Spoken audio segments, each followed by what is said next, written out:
Good morning. When I was asked to speak today about the REACH campaign, my first thought was that Mother's Day is an unfitting day to talk about scarcity and money in church. It is, however, an appropriate day to talk about abundance and legacy.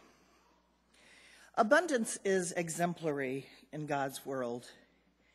After all, a few fish and loaves of bread were enough to feed thousands. Jesus turned water into wine. The Israelites received enough manna in the wilderness. God showers us with abundant blessings.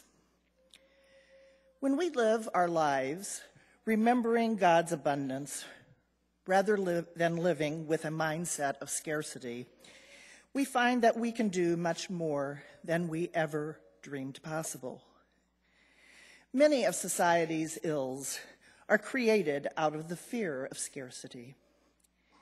When we are afraid that there is not enough to go around, that more for you means not enough for me, we forget about God's abundance and we cling tightly to material possessions. We forget that clinging tightly means our hands are not open to receive God's abundance. Recently, fear of scarcity played out on the international stage. Immediately after the earthquake and tsunami struck Japan, before the people of Tokyo were directly affected, people cleared the Tokyo grocery shelves of bottled water, fearing scarcity. What they did in hoarding the water at that time was to create scarcity, such that there was no bottled water for those people in the coastal areas who drastically and desperately needed it at the time. In the midst of our lives, in flourishing or failing economic times, or times that we fear economic failure, if we live with a philosophy of abundance rather than scarcity, there will be enough. Enough for us to live and enough for us to share with others.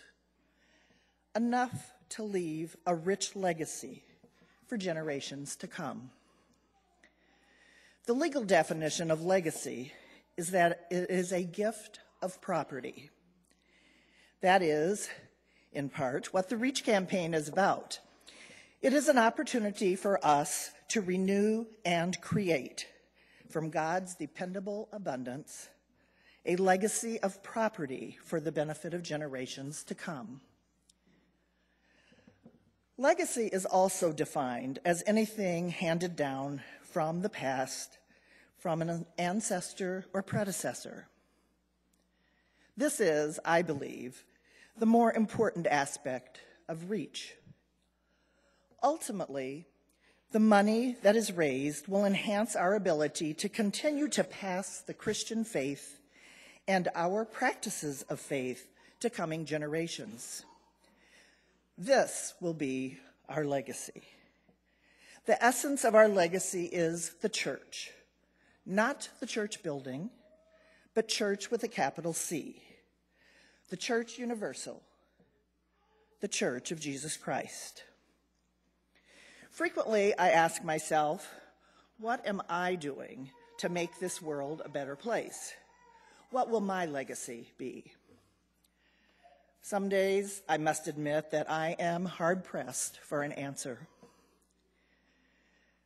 Although my legacy will not be great in legal terms, you are not looking at someone who has great wealth in property, although I do have enough.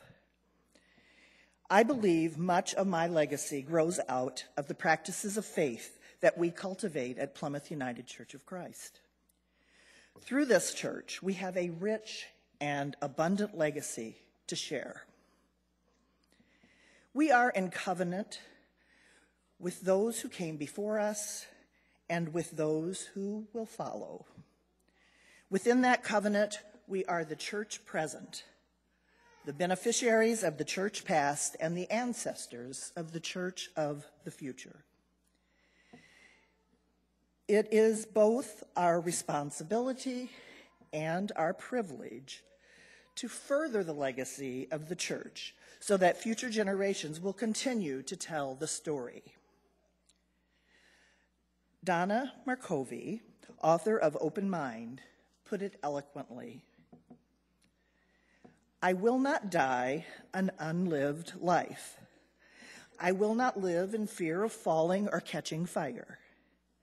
I choose to inhabit my days, to allow my living to open me, to make me less afraid, more accessible, to loosen my heart until it becomes a wing, a torch, a promise. I choose to risk my significance, to live so that that which comes to me as seed goes to the next as blossom, and that which comes to me as blossom goes on as fruit. May we so live.